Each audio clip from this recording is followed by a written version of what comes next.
one more round of the F1 season to go, and it is here at Belgium where the championship will be decided. And let's get straight into some of the news heading into the final race of the season. Firstly, the main bout of news is coming from the Audi camp, and it's obviously to do with Valtteri Bottas and Devin Butler. So, first things first, Valtteri Bottas is extremely upset with the career setback thanks to Devin Butler. Now, this all started back at the German Grand Prix when the two Audi drivers had a massive row. This caused Valtteri Bottas to end up then having to leave the team due to just how unsettled he was by nothing being done in terms of Audi's retrospective action. Both have been constantly reprimanded and fined over the times, but nothing really else has come of it, and they've sort of just brushed it aside very, very quickly. And it seems like Bottas just didn't really get any support from Audi, despite the fact it was the two of them having disagreements.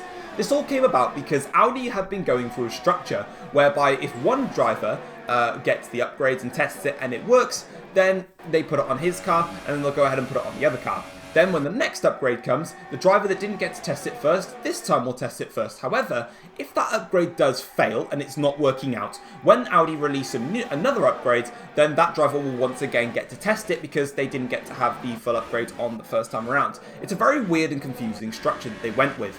This was the case with Valtteri Bottas, so they tried a front wing upgrade, or it was either front wing or rear wing. They tried one of those two upgrades for Valtteri Bottas. It was his turn, and it didn't work. So therefore, next upgrade is still Valtteri Bottas' turn. But Devin Butler had a massive row with Audi, and Audi went ahead and just let Devin Butler do it instead. And that obviously broke what the terms was. Valtteri Bottas was angry and upset, but they ended up fining him and, giving him punishment as well as Butler. And there was just no support from Audi at all. And unfortunately for Bottas, having to announce that he was leaving the team so late, compared to other people who have obviously, left the team and have sorted out a new contract elsewhere but have just not made it public yet, it cost Valtteri Bottas dearly. And the only place that he could get to was Williams. And obviously Williams are a backmarker team, which means he's going to have to suffer with a setback for next season to try and build himself back up again in future seasons. Many drivers have gone ahead and shown their support for Valtteri Bottas and tried to lift his spirits a little bit, while Butler has received a lot of heat from other drivers in the paddock for the way that he's been treating not only Valtteri Bottas, but just as he is as a person. This is Devin Butler's first season in Formula 1, and we know that he's quite a selfish type of person, but his antics are really starting to come out now, and teams and drivers are not happy with it at all. However, the final problem is Williams' plan seems to have backfired as they look to not be able to sell their team. Williams came into Formula 1 this season with the option of just basically getting into the team, returning themselves for one more season, and then selling the team on. Now, they do have a 3-year plan of trying to sell their team, so it's not a case of all guns blazing of disaster if they don't sell their team. However, they weren't really looking to stay any longer than one season, but at the moment, nobody's come to try and buy their team out at the moment, so it looks like it might have just backfired on them. Looking ahead then at the transfer news into this final race here, so the last bit of transfers we're going to get. It has now been confirmed that Tom is going to be leaving Red Bull at the end of the season. There's been speculation over Tom receiving a surprise offer that has been stalling contract negotiations. By the looks of it, he's going to be going to that specific team, but it has been confirmed that he won't be at Red Bull at the end of the season. Tom says that he has had a great time with Red Bull this season. However, development-wise, it's just not promising enough for him. And with the problems going on with Aston Martin, obviously he decides that it is best that he doesn't remain there anymore. Sam has still remained very quiet on his future. Last week we heard that Sam had been rumoured to leave McLaren and go to Mercedes. Sam has not been commenting on that. Jaguar are still not confirming which one of their drivers is leaving their team.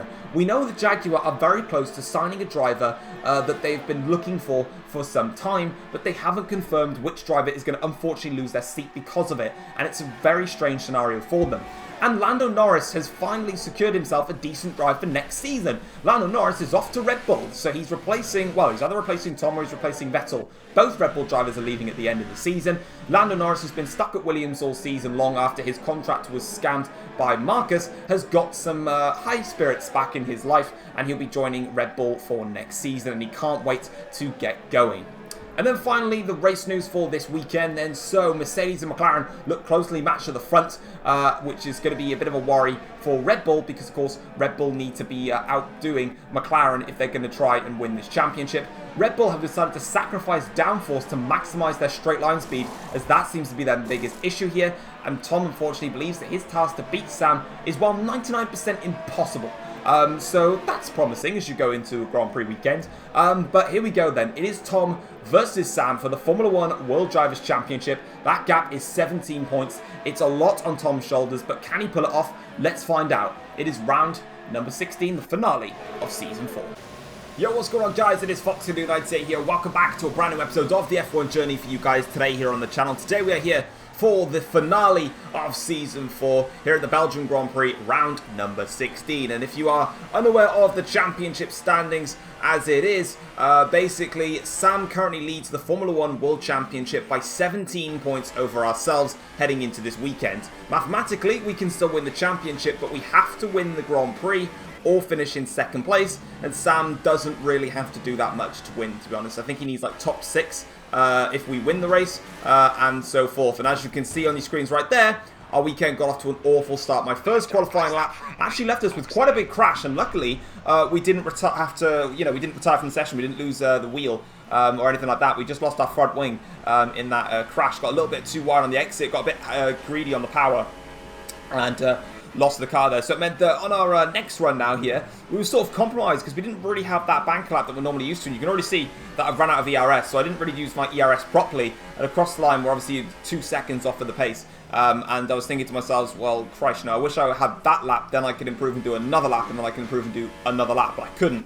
So now as we come across the start-finish line here, this is where we're now just trying to give it everything we can, see what we can get in terms of the car, as much performance as possible, make that sprint to the line. We've improved by about 7/10 of a second, but we still remain about 1.2 seconds off the pace there as we qualify down in P7, and already the advantage has swung into the McLaren's favour, and in fact it is Sam that takes pole position ahead of George Russell and then Reese. The two Mercedes cars less than 2/10 of a cell, 2/10 of a second off of Sam, so the Mercedes definitely up there with the McLaren of Sam. Lewis Hamilton not the best qualifying for him in the McLaren, and then Alonso and Charles Leclerc in front of us two in the Red Bulls there. Renault though were actually quite close to us, which is a bit of a shock that we're actually closer to the Renaults in qualifying than we are to the McLaren. So at the moment, it's not looking so good. But obviously, the race is a completely different matter, and we can try and turn it around. That's exactly what we need to do. We've got nothing left to lose. You know, we have to. If we win the race, Sam has to finish, you know, like down in P8 or P9. You know, it's like it's very difficult for us. But anyway, we got 5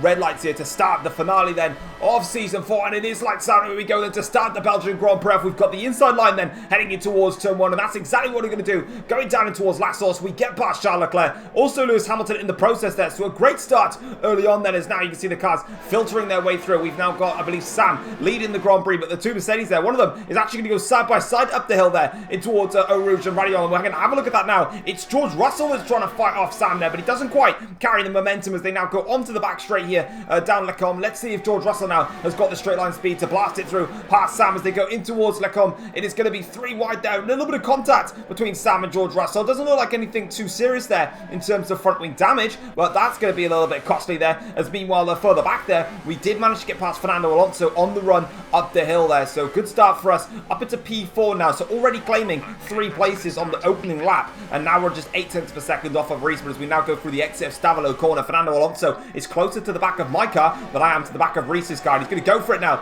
in towards Blanchimont, which will be pretty brave from Fernando Alonso, especially around the outside of Blanchimont as well. But Alonso just has to fend off on that position, and Jeff gave me the alternate strategy of coming in at the end of this lap for my soft tyres. Don't know why he wanted me to come in on this lap for soft tyres, but whatever, I'll just let him be as drunk as possible as we cross the start-finish line.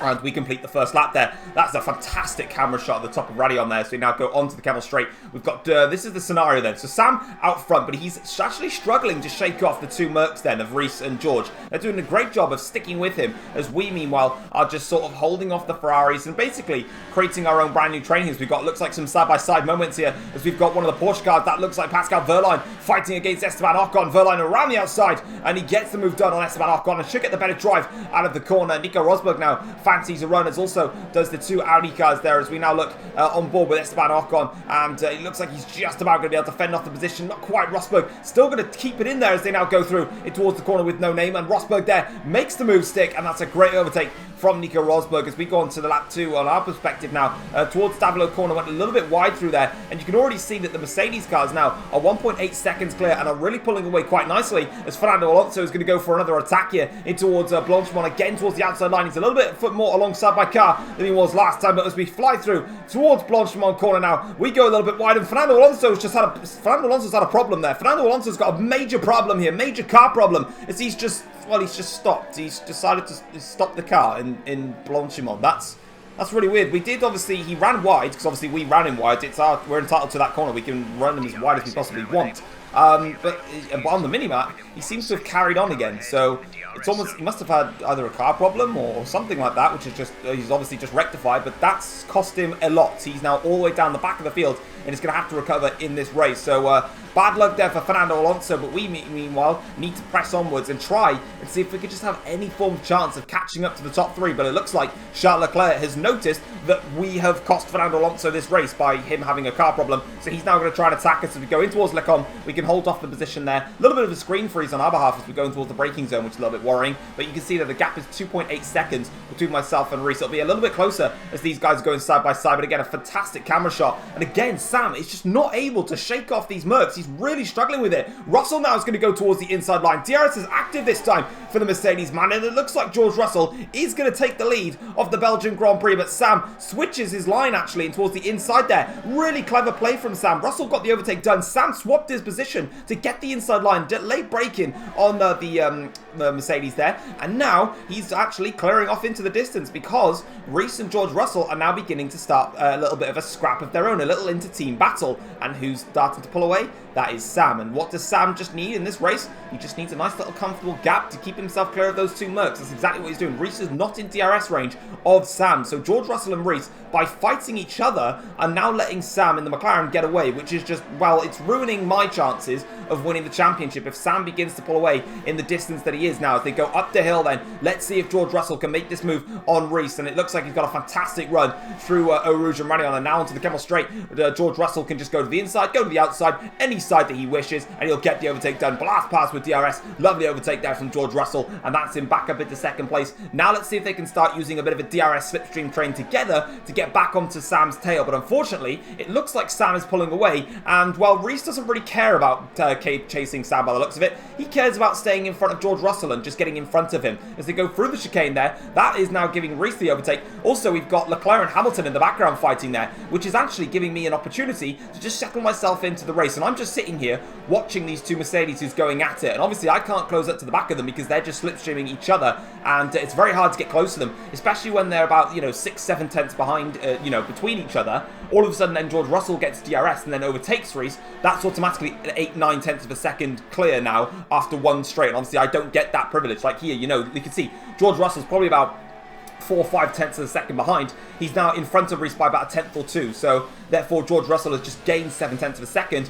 and therefore in the first sector on my behalf I've lost 7 tenths of a second to George Russell. And that's the frustration that I'm getting. If I was in that slipstream train, if I had DRS, I'd be able to stick with them and do the exact same thing. I can't, so I have to rely on them continuously fighting, e.g. into the chicane like they are now, for me to even have an opportunity to close up onto them. And that's exactly what they're going to do. And whilst they're continuing to fight, I decided, let's just bun it. I'm going to go into the pits and I'm going to change my tyres. I'd closed the gap to 7 tenths of a second with the DRS, and I was in DRS range, but I decided, what's the point? Let's go and just jump on a fresh set of tyres and let's go and attack the Mercedes cars if we can. So we're going to pit for the hard tyres here, but annoyingly, I do get held ever so slightly by Lewis Hamilton in the pit lane there. So that's a bit frustrating, but we have to just work with it. And there's a couple of other cars that are coming into the pits as well. One of the Renault cars is coming in. One of the Porsche cars, it looks like, is coming in as well there. So a few drivers making the early swap then to go onto the medium tyres to get us to the end of the race. And that's exactly what I'm going to do. Try and get myself to the end and just see where we go. As we now are going to blast our way up the hill now. And here on lap 7 of the Grand Prix, so a lap later, that's Reese in front of all these piles of cars here. So Reese has actually managed to make it a little bit of contact there with Pierre Gasly. So Reese, first of all, didn't get undercut by myself, didn't make the undercut work. And Reese has now got 2 cars worth of cars in front of me, that was a really weird sentence, to actually pull away. So now I've got to get past Bottas and also Butler, but I've got a lot of understeer that I was noticing in the Red Bull, especially on these medium tyres on the first lap. Like, obviously, I had the opportunity to undercut Reese and Russell, and I just didn't feel any performance there. So really, staying out hasn't really worked out that well, but we're going to just barge our way past Valtteri Bottas, and literally every corner, I seem to be checking if I've got damage to my car, because I'm putting my car in a little bit of danger zone here. But the gloves are off. You know, there's nothing to lose. At the moment, Sam is going to be world champion no matter what, even if I do beat him, because he's just that quick at the moment. He has to retire from this Grand Prix, and I have to finish in the top 2. At this rate, you know, if I'm going to have any form of chance of winning this World Championship. As we now go through in towards Blanchimont, we get past Devon Butler. Now just in front of us is Reese, and we now get to see the comparison between myself and Reese in terms of overall performance, and whether I've got the pace to beat him or whether I don't, and that will be the true fact of this Grand Prix as we now blast on through here, and we've got a bunch of other cars coming in. George Russell coming into the pits as well, and I think we are going to get the undercut, on George Russell at least. So we came in a lap earlier, or 2 laps earlier than George Russell, and we have done. So we've leapfrogged one of the Mercedes cars then in the pits, which is good for us. Now I've got to overtake Pascal Wehrlein in the other Porsche car, who's going a lot longer on this stint. He's on the soft tyres, so he's expecting to stop. It depends if he goes for the softs or the mediums at the end of the race. That's his own choice. At the front, though, Sam is leading the Grand Prix. He's going through the bus stop chicane now. Reese is now in hot pursuit of Sam, so it's a clear fight between them two. We're now braking in towards the bus stop chicane, going down the inside of Pascal Wehrlein. Drop it into first gear to get as much braking as we possibly can. Through we go, and that's us now up into 3rd place and into the podium places at least. So we've got something there. New personal best lap, 3.6 seconds now behind Reese, who's probably another further 3, maybe 4 seconds behind Sam, so we're 7 seconds off the race lead. But the only thing that we've got in our favour is that if Sam does retire from the Belgian Grand Prix right now, we are in championship winning position. That's all we can hope for as things stand. As we now go in towards the bus stop chicane, we're on board with Lewis Hamilton and George Russell. Weirdly enough, Lewis Hamilton has opted for a set of super soft tyres for his middle stint, so he's definitely committed himself to a 2-stop race, which is a very bold and strange strategy from McLaren. But Hamilton was kind of out of position, you could expect to say, versus Sam, so you can kind of see where that's coming from. But when George Russell is right behind you like he is right now and is going to the end of the race, it's very unusual as Hamilton there goes for it around the outside of Eau Rouge. What a sensational overtake there from Lewis Hamilton. Just completely blitz around the outside of, I believe that's Devon Butler there with the Audi car. And as they fly through with DRS, well, Hamilton's going to have that. He can cover off that, and Butler has been completely mugged off there. And, I mean, that's not going to help the fact that he's got so much heat on him in the paddock with the other drivers. As we now go on through here. Now Butler under pressure from George Russell now, who's obviously been stuck for a lot longer behind that Audi car versus Hamilton. Hamilton could just blast off into the distance as we see George Russell now with the no DRS obviously towards the bus stop chicane, but he'll go for it towards the inside. No, he doesn't actually. So George Russell is playing his cards very close to his chest there. In fact, Butler comes into the pit, so George Russell doesn't have to worry about that. He can now carry on his way, and there is the Audi car making his way through.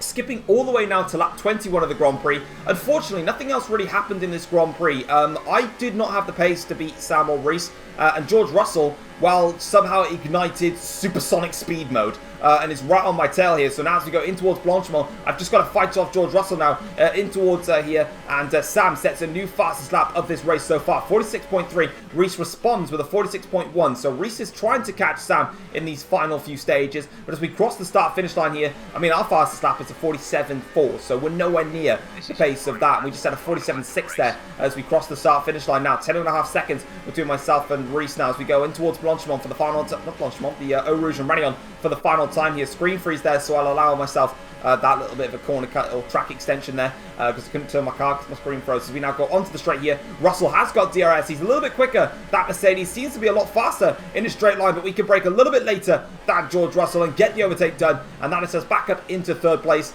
And again, if Sam happens to have a last lap retirement, we are still in championship winning position here as we now brake in towards this corners now. And we're pretty much just dragging the car home. It looks like we're not going to win the World Championship this season unless Sam has a problem on the final lap, but I can't see it happening. Sam and Reese are very close actually in terms of pace here as we now go through this beautiful corner of Point, and yeah, I called it Point, you judge me. As we now go through that, Russell though gets a sensational exit. We're speaking of that, we're using no ERS and also lean fuel mixture. We're trying our hardest to save as much as we can because Russell was just so fast. He completely caught me off guard with his pace there. We actually nearly lost the car there on the exit of that curve as we now go through in towards Stavilo corner. Gap is 13 seconds between myself and Reese. We're now going to use Rich and Hot Lap to defend against George Russell and just losing a bit of concentration there towards that. Blanchimont corner, though, is coming up for us. But for Sam, though, he crosses the line to set the fastest lap of the race. And, in fact, Reese goes ahead and responds with the fastest lap of the Grand Prix on the last lap. Which does mean, as we now go in towards the final chicane here for the last time, Sam has gone ahead and has won the Formula 1 World Championship for McLaren. We gave it everything we could, but in the end, McLaren's upgrades turned out to be no match for us. We could not beat Sam and that McLaren with those upgrades on. And as you can see with the race results, it is Sam that takes home the race victory. So Sam with the McLaren wins the Grand Prix with 39 minutes. It took him to win that race. Reese then finishes home in P2, finished 3.5 seconds off. He was closing the gap to Sam, in fairness to him, but in the end, it's a convincing and solid drive for the Mercedes man. We finish home in P3. Honestly, starting from P7 and grabbing ourselves a podium at the end is quite nice, and obviously to see myself, Sam and Reese all on the podium in the final race of this season is quite a nice thing. Obviously, since we're all in Formula 1 together. George Russell finishes in P4. Obviously, only finished 3/10 behind us. Couldn't quite get onto the podium. We managed to fend him off. We only really had one lap really in full to give a go at us. Charles Leclerc finishes in P5 for Ferrari. Long way back in the end, actually, after he was pressurising us in the opening phases of the race. Lewis Hamilton for McLaren finishes in P6. Weird strategy from him today. Don't know why he did the two-stop, but he did. Didn't really work out for him. Vettel finishes in P7 for Red Bull, so nice to see Vettel picking up some points in his final race. Fernando Alonso in his final race finishes in P8, so it's a good recovery drive from him, actually, considering he had some weird car problem after I ran in wide through Blanchimont. Daniel Ricciardo finishes in P9 for Renault, and then Pascal Wehrlein finishes in P10 for Porsche to round things off. And then as we have a look at the Drivers' Championship then, after this Belgian Grand Prix. So there we can see then, Sam is the world champion. He beats us by 27 points in the end. So Sam there manages to take his first ever Formula 1 World Championship. Charles Leclerc takes P3 in the championship on 158 points. In the end, there was no contest from anyone else down the grid. It was a contest between me and Sam. Charles Leclerc was right in there. He had the championship lead at one stage as well, but Ferrari really just did not have the performance throughout the whole season to match with the likes of myself and Sam. George Russell does in the end beat Reese. He's on 152 points, Reese on 142 points. Considering where Reese was, again, like I've said many times, it's a phenomenal second half of the season for him. Lewis Hamilton finishes in P6 in the championship on 128 points. Fernando Alonso finishes his final season in Formula 1 in P7 with 103 points, but at least he managed to get a race win for Ferrari. Pascal Wehrlein finishes in P8 for Porsche on 90 points. Daniel Ricciardo finishes in P9 for Renault in the championship on 83 points, and then Devon Butler rounds off the top 10 with 72 points. But obviously, we want to see how everyone else got along. So here is the rest of the championship, down from P11 all the way down to P20.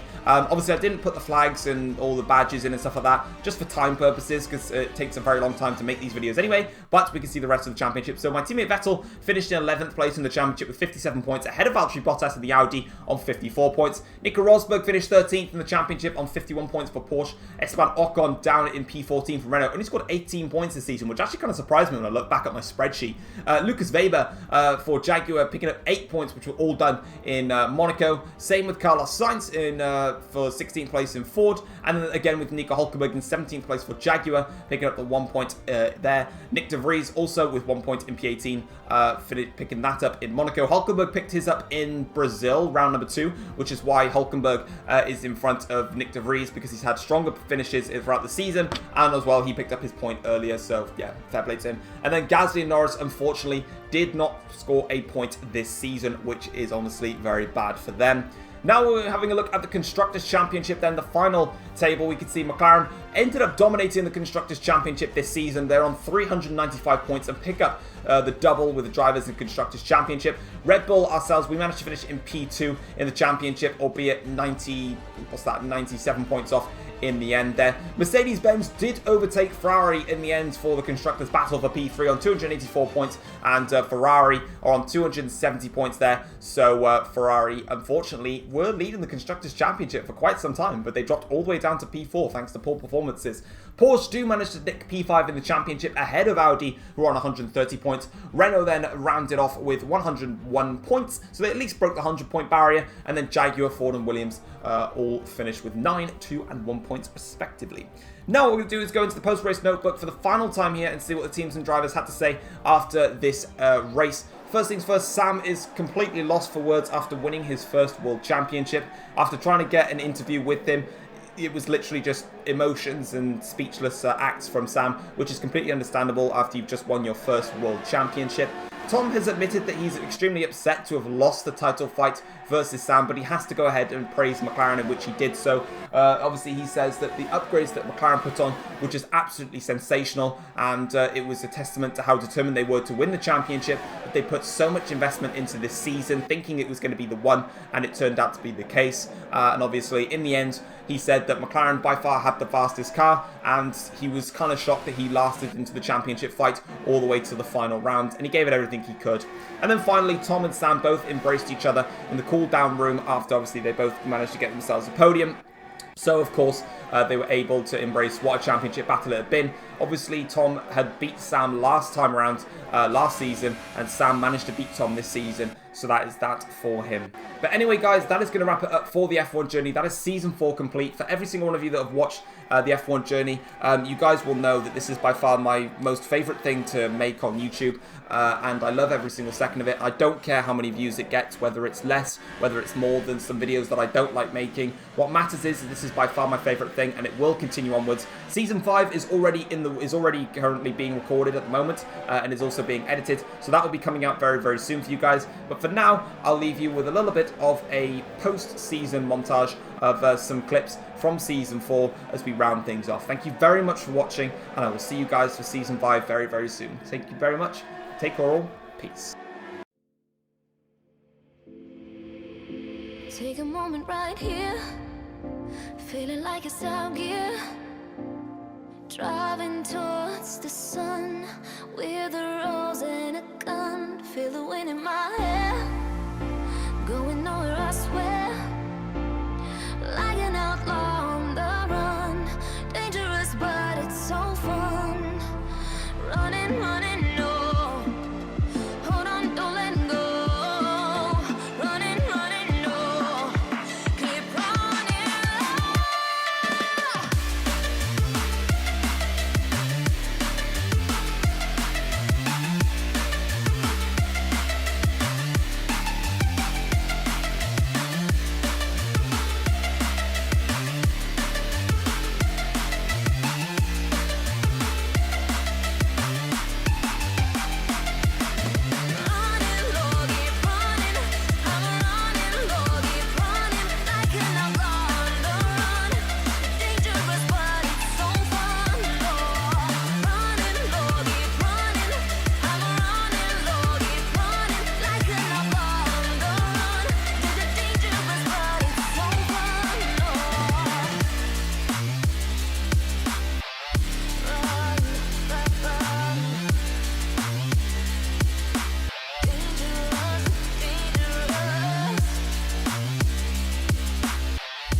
Told my boss that I'm done. Had no luck with my mom. Say, what will you do with your life? You know it's hard to survive. A cigar in my mouth. Maybe guilty but proud. Now I'm an outlaw.